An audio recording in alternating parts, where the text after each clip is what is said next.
What's up, Philly? This is Ann Gemmel and Alex Hillman from the 10,000 Independence Project, and today we're reacting to custom introduction videos from the people who are running to be the next mayor of our city. We asked all of the candidates to learn a little bit about us and then record a 2-minute video to introduce themselves to the 10K community. Today we're reacting to a video from Helen Gim. Transparently, this is the only video in our series where we've sped up a few of the parts to keep it and us focused on the issues that most impact Philadelphia's small business community. So with that disclaimer, let's get into what Helen has to say to our community. Hi, I'm Helen Gim. I want to thank the 10K community for the opportunity to talk together about how to build a strong, resilient 21st century economy as your next mayor. Before I ever got onto city council, I was a change agent and a turnaround specialist, actually. Someone who entered into difficult, often challenging situations and tried to turn them around for the better. That's how I took on a culture of disinvestment in our public education system.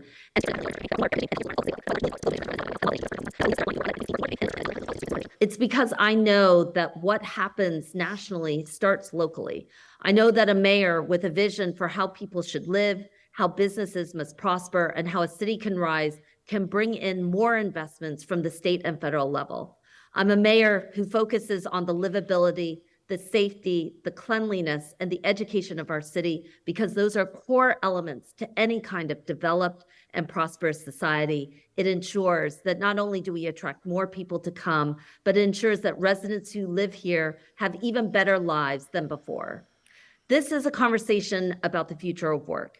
And in a city that has traditionally lagged on startups and new businesses, I am here to grow the number of businesses and entrepreneurs in the city of Philadelphia by 50%. When I talk to businesses and entrepreneurs, the thing I hear time and time again is that the city is unresponsive, that education, safety, and cleanliness are clear obstacles, and that it makes the city difficult to do business. That could be the understatement of the entire campaign. Not only is it difficult to do business with the city, we hear everybody talk about that, but a thing I have not heard enough people talk about is how that affects the smallest of small businesses. And like when your time is literally dollars, spending time on the phone or doing paperwork or walking to MSB in person. But also like the number of people that I've talked to who have gone out to start a business in Philadelphia and literally stopped when they got to the city's bureaucratic hoops to jump through, either because it was confusing, unclear, too many steps, they felt like they were going to screw it up. Like there's a number of businesses that could exist in Philadelphia and don't. And these are people that have a lot of energy and enthusiasm, and they're going to take that somewhere else where it's easier to start their business. And that's even without getting into the complexity of like tax time and things like that, or even the amount of taxes. Like people that always bring that up, but the bureaucratic overhead, the paperwork, it is so slow and difficult and therefore expensive. There's a lot of people that could create amazing businesses that could create jobs and just are stuck at the doorstep of the revenue department. And it's great to hear Helen say that. Most of the candidates agree with that and have laid out plans. And this is, it's really refreshing to hear Helen talking about these issues. Yeah, it's a sort of a thing that we haven't heard as much from her in as the past. A council person. Yeah, exactly. Great. For example, with our tax system.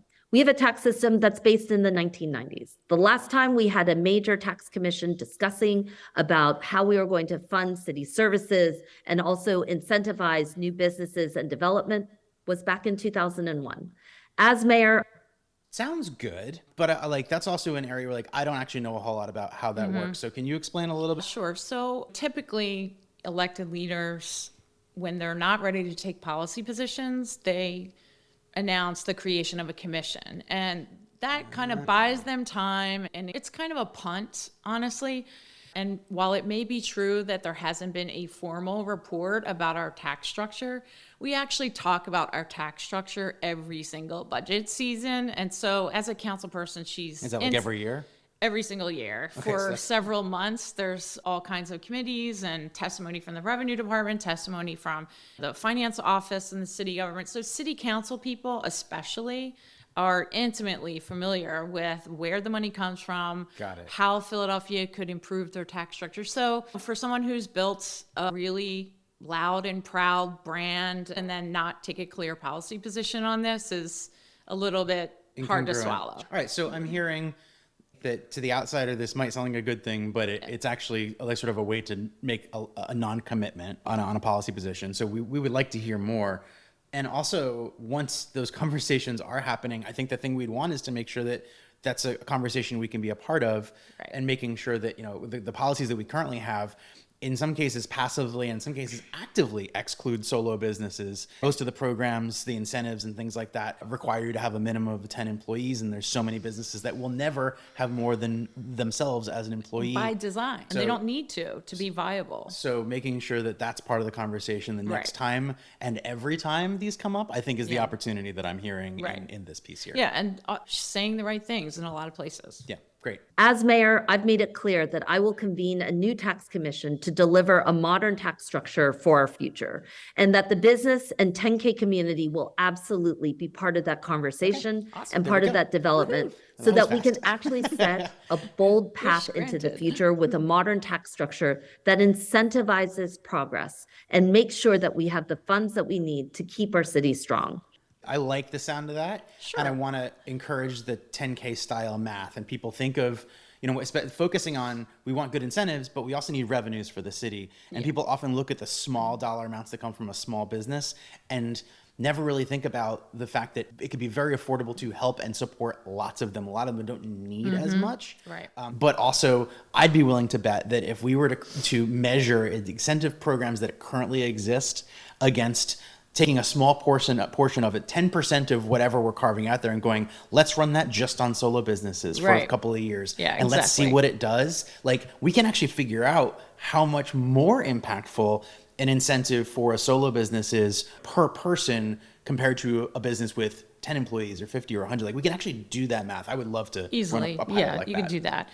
I'm also here to modernize government. I mean, I want to take us out of spreadsheets and clunky processes and into a much more streamlined world where we don't have to deal with the headaches of chasing permits in one place and paying fees in another while juggling everything else.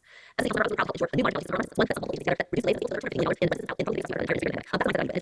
know that every business that wants to start here needs a clean, transparent, modern technology and a good government that allows business to be able to move efficiently. And of course, as you know, I'm working to make Philadelphia the most livable city in the country, the best place to raise a family and build your future. And that's why I'm so deeply invested in public schools, improved public safety, a city government that looks out for businesses, childcare access, housing affordability, city services that clean up and brighten up our streets, and a true growth mindset that helps build us to be one of the largest cities in the country, and a proud one as well. I look forward to working with the 10K community to make that happen together, and look forward to any questions or opportunities that we have to do more work together. Thank you. Well, we want to work together too. I think there's a bunch of things in here that sound good. And to your point, there's been a fair bit of forward motion from Helen in terms of taking the time to speak to and address the concerns of the small business community. And I like the sound of that. We need to get into some details, make sure that they're taking us into account. It's great to have someone move from a somewhat oppositional brand to the business community into saying the right things, right? So that's typical of what happens on a campaign trail, is that, someone wants to build the widest base possible, alienate as few people as possible. And so, the devil's in the details. There's not a lot of detail here. The detail on our website is improving over time. So we have movement from paying little attention to the needs of the business community, small, large, solopreneur, et cetera, to saying some of the right things, which is good. So opportunity to continue the conversation, opportunity to educate on what the small business community in Philadelphia actually looks like, the impact it could have if it was given the chance, and a chance to be in the room moving forward. That all sounds pretty good to me. Yeah. Awesome. Well, this has been great for us. Hopefully it's been great for you. If you enjoyed this video and it helped you get to know this candidate, we've got 6 other videos just like it over on our YouTube channel and on our website, 10k.city. Don't forget that Election Day is coming up on Tuesday, May 16th. Register to vote, and we'll see you out in the city of Philadelphia.